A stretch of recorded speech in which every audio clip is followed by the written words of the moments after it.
All right, welcome everyone.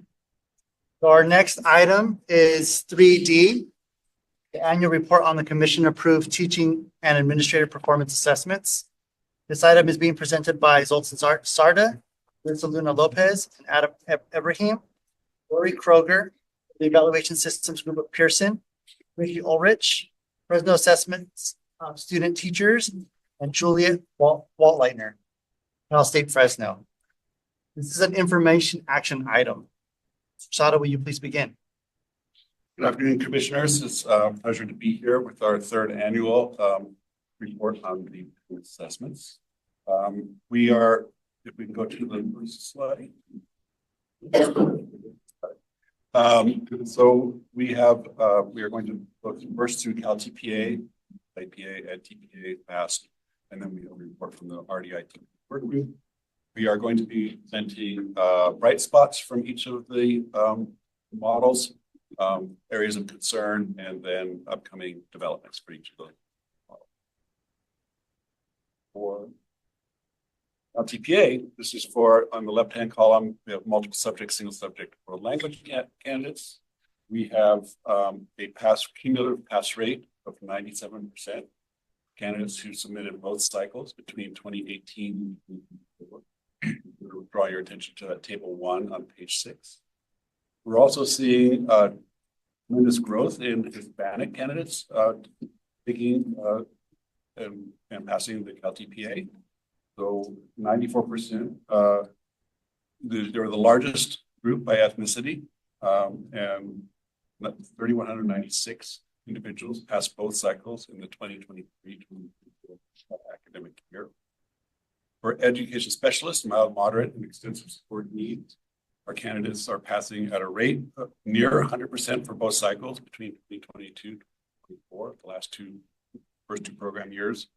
And the vast majority of those candidates pass on their first attempt. We have 0 candidates who have taken 3 or more attempts on those.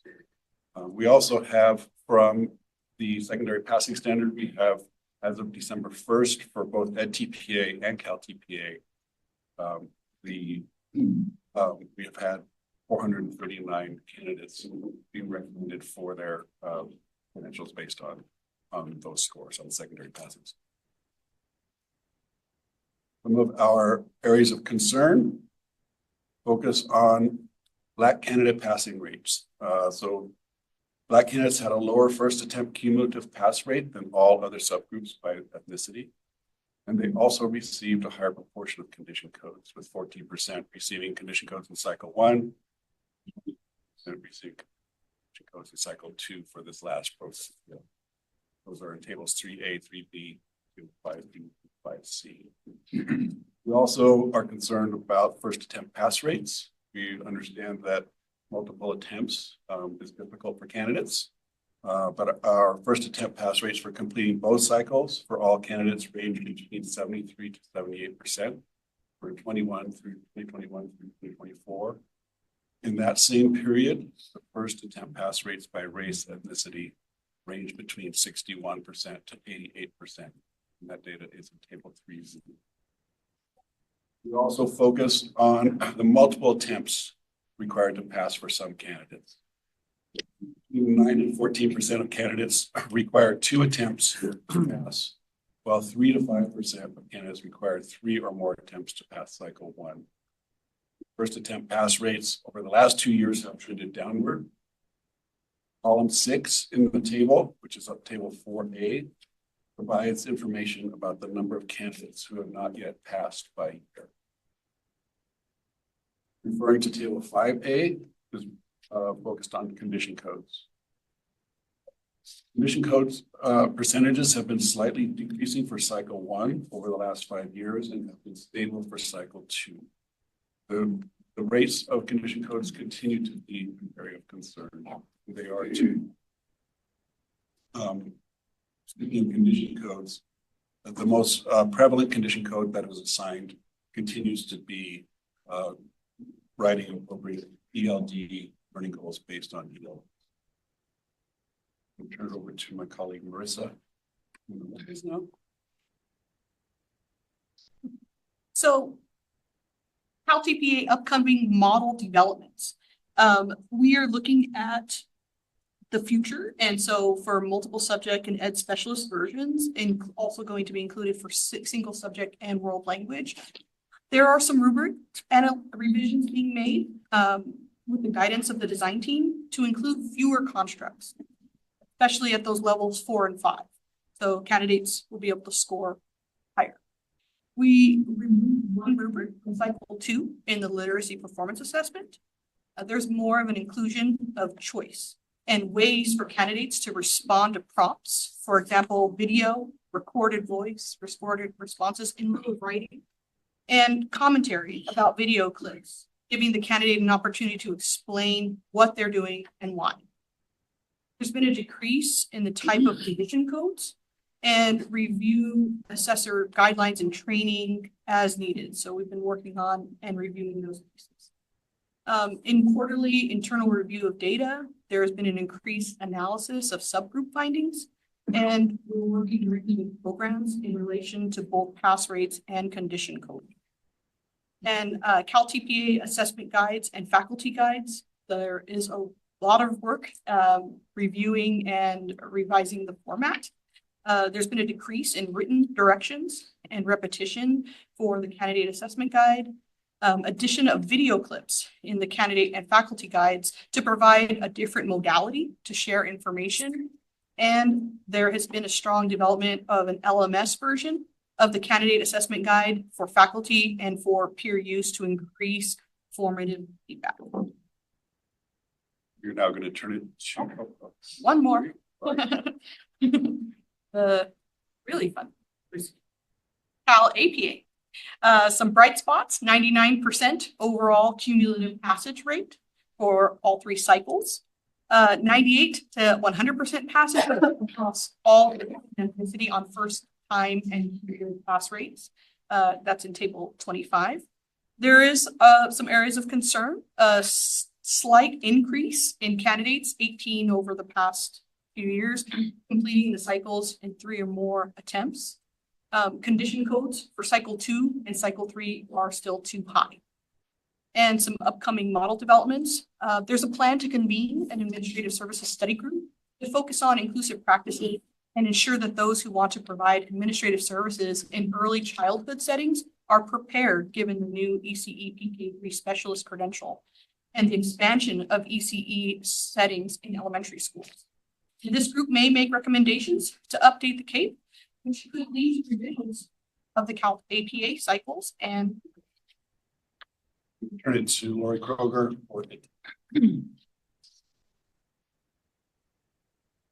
So much like you just saw for the Cal TPA, this is laid out in 2 columns with multiple subjects, single subject, and world language on the left. And some of the bright spots that we've seen, cumulative pass rate of 97% for candidates who this was an earlier version, who submitted NTPA, not both cycles, but who submitted NTPA between 2018 and 2024. And you'll see that on table 1. Hispanic candidates, okay, so I think maybe I'm going to read off of my version because this one, that's exactly copied from Cal TPA. So I'm just going to read off of mine. So cumulative pass rate, it's actually, and I'm sorry, 95% for multiple subject and single subject candidates who submitted between 2018 and 2024. And historically, very high pass rates for world language candidates who submitted between 2018 and 2022. And I'll talk about the 23 and 24 years in just a moment.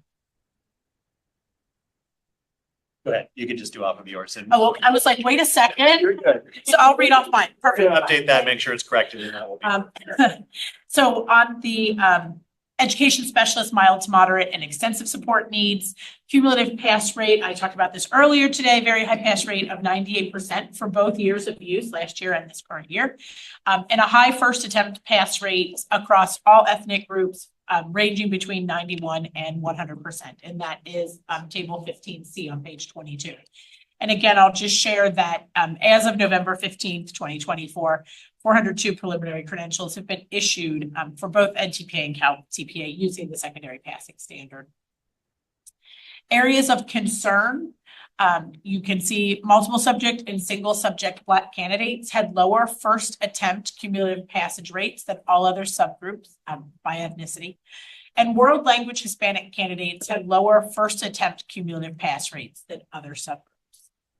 Condition codes, I'll take a moment just to explain very, very quickly how condition codes are assigned in EdTPA. In EdTPA, candidates get 2 condition codes. If they get 2 condition codes within a single task, that task is marked as incomplete, and then the assessment is incomplete. It's a little different than CalTPA. So if a candidate does receive 2 or more condition codes, again, marked as complete, the percentage of submissions that have received condition codes have remained relatively stable over time. They are too high, but they have remained relatively stable except for the 2020-21 year, which was likely due to impact from COVID. We saw a lot of video-related condition codes that year.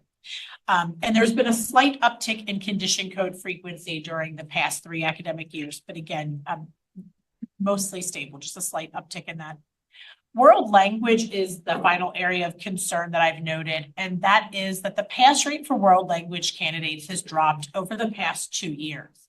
This group also requires a higher number of attempts in order to pass. And there is also, it's the highest subject area with variability between the pass rates of the different ethnic groups in this population of candidates. So a lot of variability in scores, more attempts to pass, and the pass rate is lower. So those are areas of concern that we're working with commission staff to look into. In terms of upcoming model developments, we are exploring a modular submission approach of independent tasks. Right now, EdTPA is what I call a one and done. You put everything together from the same 3 to 5 day learning segment, and everything gets submitted at the same time and scored at the same time. What we're exploring are options to modularize that so that candidates can complete the modules when they're ready, when their program is ready to support them and encourages them to do that, but also so that they can do it with different groups of students if they need to. So we're looking at that. We're also exploring additional options for candidates to respond to the commentary prompts. We know that candidates feel the burden of writing, and so we're exploring options for audio and video responses in lieu of written commentaries. We're also working currently updating our assessment materials. We are working right now, and they'll be out in August. We're very excited. We have some streamlined written directions. It's language heavy, and so we're working to reduce some of the language of the directions without stripping out the support that candidates need and the guidance and directions that they need. We are also embedding video clips in the handbooks. Right now, we have a video for each of the tasks of EdTPA. One is an overview of EdTPA, and they're publicly available on edtpa.com, but we're working to embed those within the handbooks as well so that they're more easily accessible and candidates don't have to go find them. And then we also are working to create LMS access to the assessment materials for candidates and faculty and staff who support them. I'll move to our colleagues fast. Hi, my name is Susie Brandel. I actually took over for Ricky Ulrich at the end of the educational year of 2023. So I am here speaking on behalf of the FAST. One of the things that we really think is important is the amount of support we provide our candidates throughout the entire program. It is scored by the faculty that work in the department, as well as the coordinators of the credential programs, and then the university coaches. So we're able to provide very aligned feedback throughout the entire program with the expectations that the FAST requires. Our coaches observe the candidates in their clinical placement. They observe at least 3 lesson plan development and formal observations with very specific feedback aligned with those TPEs before they're allowed to do their project, either the SVP or the TSP. And those projects are scored within about 2 or 3 weeks. And they're scored before the end of the semester so that if the students do receive a non-passing score in any of the sections, they're able to meet with the FAST coordinator, myself, and review some of those sections and resubmit prior to moving on to their next semester or their next phase. Some of the bright spots that we've found are multiple single ed specialists. When you combine them all, we have a cumulative pass rate for first and second attempts to be above 99%. 23-24, the first time pass rate on both the site visitation project and the teaching sample project, all subgroups were at 80% or higher for the first time, the first submission. And we were at 100% for our Asian, Black, and Native American candidates. All right. Thank you so much, Susie. Good afternoon, everyone. I'm Juliette Wall-Leitner. I serve as the Director of Educator Preparation and Accreditation at Fresno State, and I do a lot of work with Susie on the FAST. So we actually always really value this preparation for this annual report because it forces us to sit and look at our data a little bit and really think about what are our areas of concern and what can we do programmatically to better support our candidates. So some areas of concern that we've seen are our candidates who identify as Southeast Asian continue to have lower first-time pass rates, especially on the teaching sample project. And we have some speculations on why that might be, but we also see that candidates who identify as Hispanic, White, or Southeast Asian continue to have lower first-time pass rates overall. Another thing we see is that first-time pass rates are lower on the teaching sample project over the site visitation project. And just to back up for 1 second, sorry. Just as a reminder, the FAST consists of the site visitation project, which is done in candidates' initial clinical practice.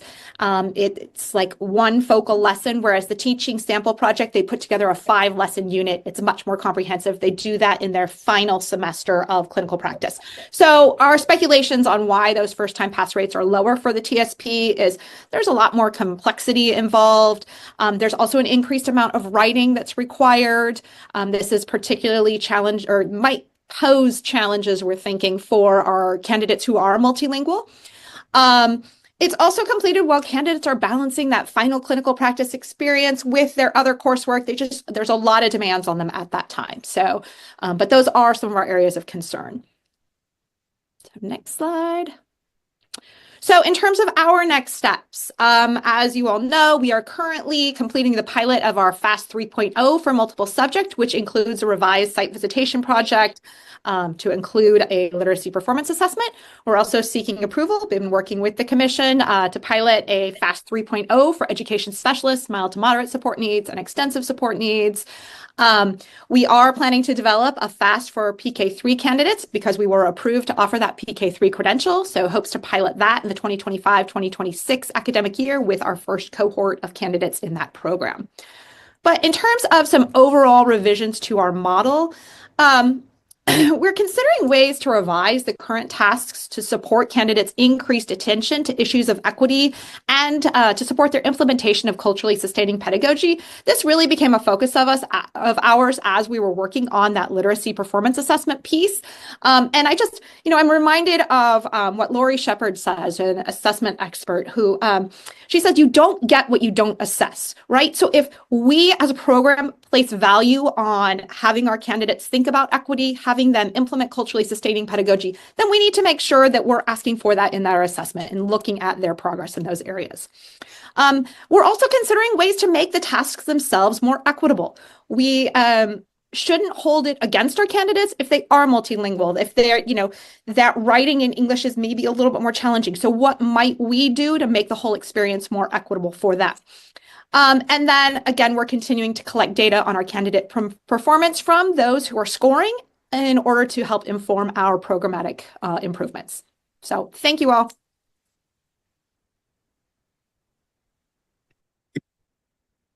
Right. I guess that brings it to me.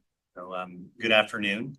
My name is Adam Ibrahim. I am on my 6th week on the job. in the newly formed Office of Policy and Improvement, where I get to work very closely with Executive Director Sandy and the rest of the division staff. And I'm excited to be here today to sneak in an update on the RDI TPA work group ahead of a full report of the initial recommendations of the work group, which will come forward in February. So I would like to also acknowledge before getting started that we do have one of the co-chairs of the RDI TPA work group in the room. So Dr. Ursula Estrada-Reveles, could you just wait for me? He is there, and the other co-chair is Dr. Mandy Redfern, who is in her classroom right now. And just grateful to them both for the steady hand on the letter as we've navigated earthquakes, elections, compressed timelines, Wi-Fi failures, thermostats that went up to 78 degrees automatic. I mean, it's been interesting, but we've got the room nice and ready for you. So, just to remind the audience and just to refresh sort of what you all have charged us to do. The RDI TPA work group, the commission directs staff to convene an expert work group to evaluate the design and implementation of the state's current teaching performance assessments. The objective is to ensure that these assessments are valid, authentic, formative in nature, embedded in preparation, and contribute to program improvement through the accreditation system. And this is in alignment with the provisions of Senate Bill 1263, which you can find in Education Code section 44320.1 through 4.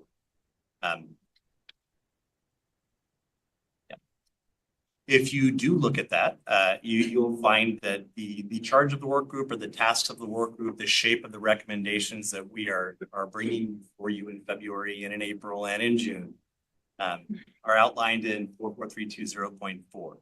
And these are our areas of focus. These are the ways that we're organizing our inquiry, organizing our deliberation, and organizing our recommendations that will come forward to you. So the first is any modifications needed to current performance assessments. We took this up after we had I'll get to that. The second is embedding current performance assessments in coursework and clinical practice. The third is strengthening accreditation to support embedding in coursework and clinical practice. And then we have 4 and 5, which we're going to consider together. And one is strategies for engaging in local scoring. And the second is looking at the questions that we're asking candidates and seeing if there are other questions that we may want to add to understand what their experience with the TPA and support has been like to promote our own continuous improvement. I think it's always helpful just to touch back to the process and so let you know where we've been and where we're going. The RDI TPA work group began in September of 2024, and we had an organizational meeting. We learned all about Bagley-Keene, and then we established lines of inquiry aligned with the focus areas that we just reviewed. So we discussed what are some of the key questions, what are some of the terms like formative that we need to unpack and develop consistent definitions for before we send recommendations to the commission. So following that, we went into focus area 1 and we discussed and we looked at, we heard from all of the model sponsors of TPAs. We heard from everybody here and to understand, what each model was about. We looked at the data, much of the data that you're seeing in this item. You'll see the tables in this annual TPA item. The tables that come from the request of the RDI TPA work group are marked, and you can sort of see those as well. So some of the data that you're seeing that is new in this report comes from the requests of the inquiry that was initiated in the RDI TPA work group. The next meeting, we heard from preparation programs and about embedding. How are you embedding the TPA into your preparation program? So we heard from a number of programs about the ways that they're doing it across FAST, EdTPA, and CalTPA to give us a sense of okay, who's doing it well? How do we check that against other experiences of embedding so that we can think about the gap and think about strategies to improve that? The third session, which was very, very recent, featured our accreditation staff over there sitting at the table that you have seen a couple of times today. And they provided a wonderful interactive presentation around the general overview of accreditation in the context of preliminary programs and accreditation in the context of clearing. To really kind of get into the program standards and think about, all right, now that we have perhaps an idea of what good embedding looks like, how might we look at the existing program standards and think about how we can encourage embedding more intentionally as part of the accreditation process. So that kind of leaves us off. That was last week, I believe, Sandy. And so then we're heading into in January 8th, we will consider focus area 4 and 5. We're going to finalize recommendations. No, we're going to develop initial recommendations, and we're going to bring those before you. They may not include full consolidated recommendations from 4 and 5, but we'll at least get you 1 through 3. We'll have a full set for you in April of 20. This is wrong. God, that's 2 mistakes in the slide deck. So that is, we'll have the draft recommendations for you in April, and we'll have the final recommendations for you in June. And just to preface this, we're entering a phase where there is a dialogue. So in February, we're bringing you initial recommendations for feedback so that we can start to get the commission in dialogue with the RDI TPA work group. So you're going to see what the thinking is, provide feedback. In the next meeting, the RDI TPA work group will consider the feedback, revise recommendations going into draft. The same process will iterate from draft to final. And then we will develop work plans and implement and report annually until 2020. Okay. Now the recommendations consist of a recommendation, a rationale, and a theory of action, so that you can be really clear on the intent of these. But they're not ready yet. They are in a consolidated form, but the chairs thought that it was very important that we take our time to refine them in another meeting before we put them before.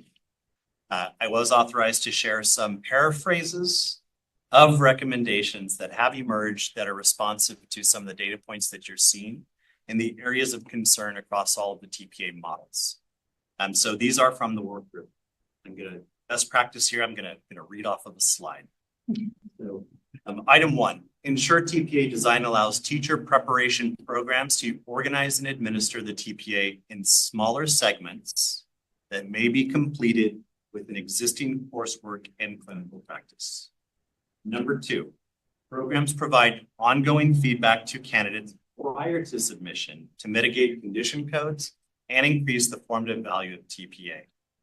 Number 3, ensure assessor training prioritizes evaluating candidate knowledge over finding errors and revising scoring practices to focus on what can be assessed without the use of condition codes.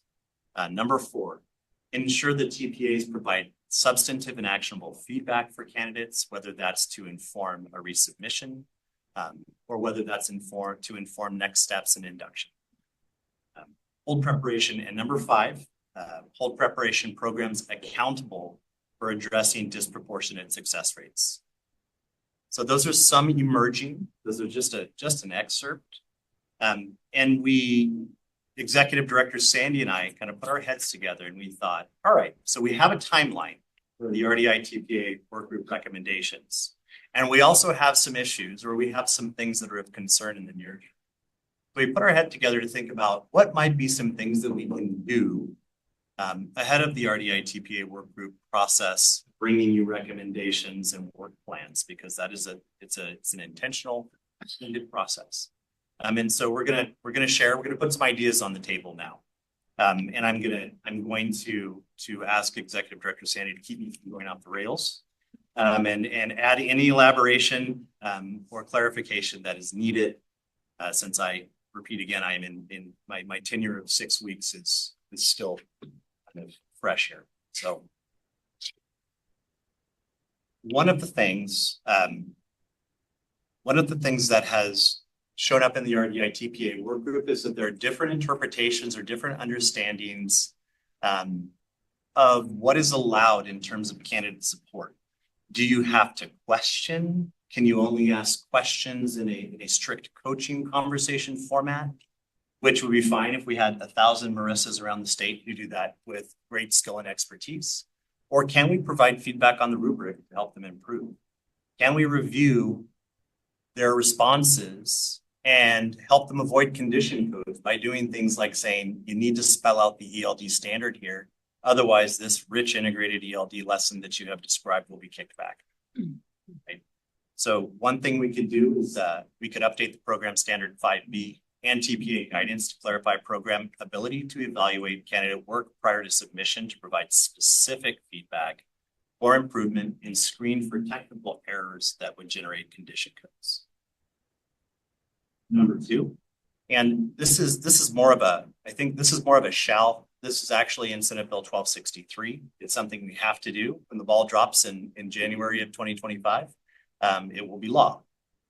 So we need to identify programs with low pass rates and or high frequencies of condition coded submissions, since those contribute pass rates, and issue notification letters that include evidence-based recommendations to improve candidate pass rates and or reduce/eliminate candidate condition codes. And then to anticipate, the RDI TPA work group will definitely have recommendations that speak to the connection of the outcomes on TPA and the connection to accreditation. And so in anticipation of that, include this notification in the program's accreditation file so that it can fold into what's going to, what comes out of the RDI TPA work group in support of 1263, which becomes now January 1, 2025. Number 3, and I think the looking across the different annual TPA reports, their data is reported differently. It's called different things, and there's this executive director Sandy likes to call it a dialectic, and so there's this sort of interrelationship. There's the annual report, which the RDI TPA work group looked at, and then they requested additional data based on their experiences, literally their experiences administering these things and coaching and mentoring. And so then they requested the data, and now we have a set of data that is shining a light, right? That is giving us a clear idea of where we need to drill in and where we need to put in some very disciplined improvement processes. And so in recognition of that and just the variation in how the data have been reported, a recommendation that we have, or an idea that we have to put on the table for your consideration, is that we standardize the commission system for gathering and reporting data related to TPA outcomes, and include establishing clear metrics to inform policy development and support improvement in preparation programs, so that the data is reported in a way that is consistent, and that allows us to see challenges as they really are. Number 4, review the system by which candidates and programs are notified when a candidate's score falls within the secondary passing standard to identify opportunities to increase the number of candidates recommended for a credential. You heard in this item that there were, I believe, 438. Is that the number? So since this commission took action in December of 2023, we're closing in on 500 additional teachers that fell within the secondary passing standard. And their program said, hey, let's look at some other examples of mastery of the TPEs. And those candidates were retained in our profession. And so a strategy, that seems to be a really sensible strategy to lean into that and to measure it. How effective are we being at informing candidates of this provision and programs and helping them understand how to do it so that we can retain those teachers, right? And so those are the 4 that we sort of brainstormed. And with Executive Director Sandy, is there anything you'd like to add to the presentation? I would like to, yes, and I want to thank you for that, and please do leave that slide up for so folks can marinate with that for a minute. As I say every time there's a data report, commissioners, Data sheds light, and it helps us to see the bright spots, and there are some. I appreciate all three of our models shedding that light and shining that light on those bright spots. But it also illuminates the dark spots. And condition codes are showing up as a dark spot in the data. And the impact that they're having is of concern to us here at the staff level, and I know to the RDI TPA work group, and I know also it will be to all of you. We have an opportunity here to get our arms around it. And I directed the staff earlier this year, summer, to dig in on condition codes. Tell us, what are they? Where are they showing up? Are they more distributed in some institutions than others? What populations are experiencing greater implications from condition codes, et cetera? In some of the conversations I had with the team about the pilot of the literacy performance assessment, I learned that for the 219 candidates that participated in the pilot this past spring of the literacy performance assessment, which has been significantly revised, based in some measure on feedback that we've been collecting for the last year, we did not return to candidate any performance assessment that had a condition code. Instead, we gave them time to fix whatever the technical issue was, and then it would go into scoring. And I believe that what Adam has begun to share with you, that coming out of the RDI TPA work group, is that might be a best practice that we want to work toward in the future.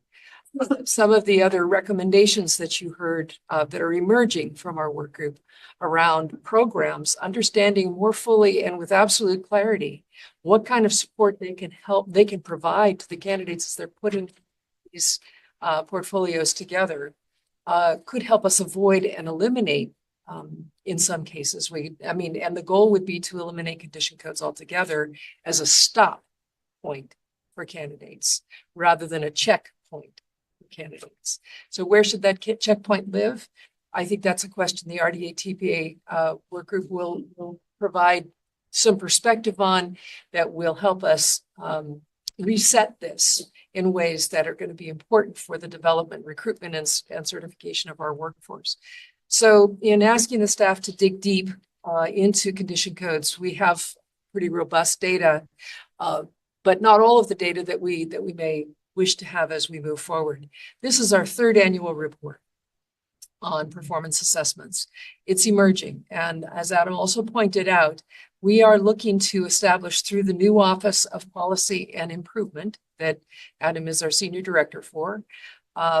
We are looking to establish some metrics, some rules, some standards essentially for the data that we collect and report on the regular. And starting, of course, with this report, as we move into a fourth year, we hope next year, there are some other things that I know we've talked about at this table that you might like to see in here, that I know we all have a growing interest in, like how do these findings disperse across the community of preparing institutions? Are there some that are doing better than others? And SB 1263 anticipated that question by actually directing us at the commission to report on institutions with low pass rates. Now, I don't think our goal is ever to play gotcha with anybody, especially not our candidates in practice, but not also with our institutions that are preparing teachers, but creating conditions that allow for success, and to recognize success and to support and cultivate that success, I think, is one of the ways of being and doing that this commission has subscribed to in the strategic plan and elsewhere. And there's enormous opportunity for us here to do that.